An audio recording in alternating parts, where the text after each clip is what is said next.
Hi, I'm Amy Whitaker, Public Information Officer for Roanoke County, and joining me is Dan O'Donnell, Assistant County Administrator. We're talking today about a community strategic plan that Roanoke County is now launching, and Dan's going to talk with us more about that.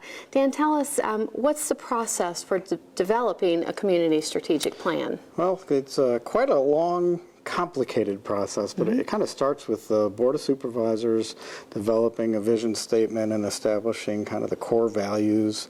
And from that vision statement and core values, different focus areas are developed, things like economic development, education, transportation, public safety, a variety of different types of topics could be discussed, and you develop goals and objectives for those kind of core focus areas, and bring the community together in focus groups to work with the board members to develop goals and more specific objectives for each of those kind of policy areas. Okay, and what do you hope to accomplish in developing a community strategic plan? Well, it does several things. First of all, it brings the community together in consensus with the board to develop kind of it's roughly a 5-year plan for the direction of the county.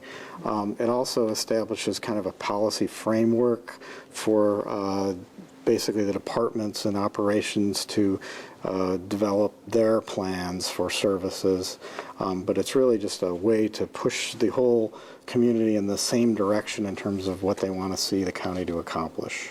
Okay, so it really gives the community a voice. Right, that's the main purpose, is build consensus towards what they want the future of their community to be. Okay, and how can citizens become involved?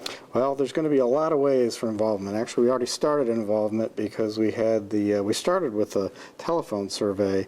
Roanoke College's Institute for Policy and Opinion Research did a telephone survey that kind of gave us a baseline of information that we'll be sharing with the Board of Supervisors in an upcoming retreat, and then that information will also be given to the focus groups.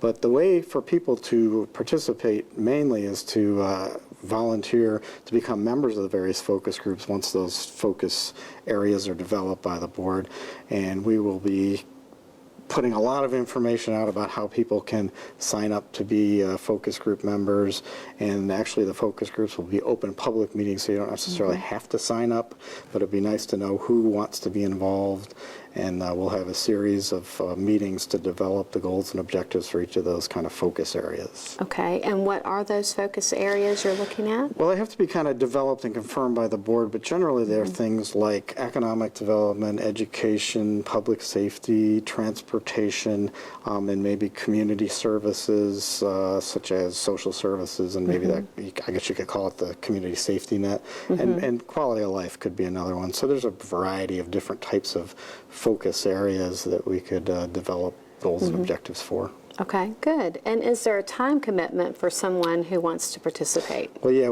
the way the schedule looks right now, we're looking at about 4 different meetings for each focus group, and they'll start in the middle of February and wrap up in April sometime.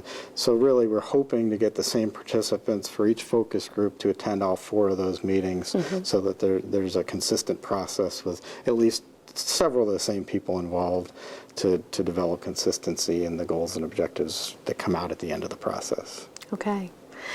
And how can people find out more information? Is there a website? Absolutely. If you go to the county's web page, there's a button right on the front page that says Community Strategic Plan, and there's a whole lot of information involved attached to that website, as well as the actual application, kind of electronic application form for people to sign up and tell us what their areas of interest are. And we'll also be doing some direct emails to people that are on our various boards and authorities and have been engaged in different county activities, so that we get a broad representation of the community on the various focus groups.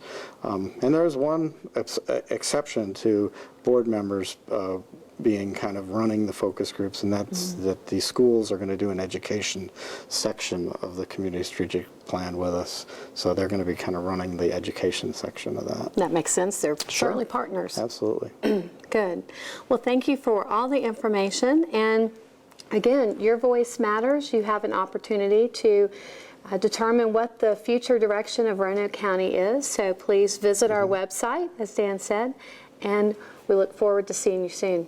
Thank you.